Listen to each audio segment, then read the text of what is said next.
இதையெல்லாம் தெரிந்து வைத்திருக்கின்ற காரணத்தினால தான் மிக அருமையாக அரசியல் காய்களை நகர்த்துகிறார் கனிமொழி. டெல்லியில் இருக்கக்கூடிய இப்போ கூட சமீபத்தில் அந்த சர்வதேச நாடுகளுக்கெல்லாம் சென்று விட்டு வந்த எம்பிக்களுடைய அந்த கூட்டம் அவர்களை எல்லாம் பிரதமர் சந்தித்தார். அதில் ரொம்ப சுப்ரியா சுலே, அப்புறம் மஹுவா மொய்த்ரா போன்றவர்கள்லாம் இருக்காங்க. அந்த இடத்துல பார்த்தீங்கன்னாக்க கனிமொழி அங்கே முக்கியத்துவம் பெறுகிறார்.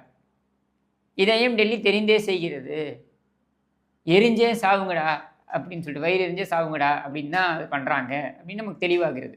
இதெல்லாம் ஒரு புறம் இருக்க, இன்னொரு புறம் இவர்களுடைய கூட்டணியில் கொடசல்கள் அப்படின்ற பேரில் பேரம், வெளிப்படையாக பேரம் தான். காலையில் திருமாவளவன் வந்து எனக்கு அது புரியவே இல்லை. திருமாவளவன் திமுக கூட்டணியில் இருக்கிறார் அப்படின்றத யாருமே வந்து கேள்வி கேட்கல.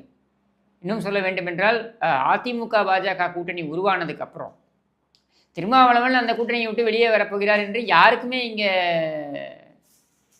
இது கிடையாது, எதிர்பார்ப்பு கிடையாது.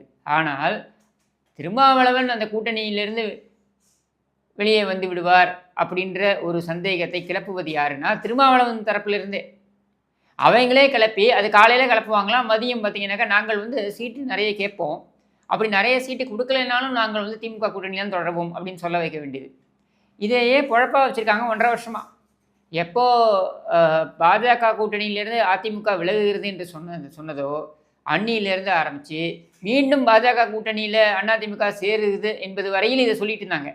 சரி, அதான் பாஜக அதிமுக கூட்டணி வந்துருச்சு, இப்போ என்ன பிரச்சனைனா இவங்களுக்கு பயம் என்னென்னா விஜயோட போய் சேர்ந்துப்பாரோ அப்படின்ட்டு. அவங்களுக்கு அந்த பயம் இருக்கோ இல்லையோ, திருமாவளவன் அந்த பில்டப்பை கொடுத்து கொண்டே இருக்கிறார்.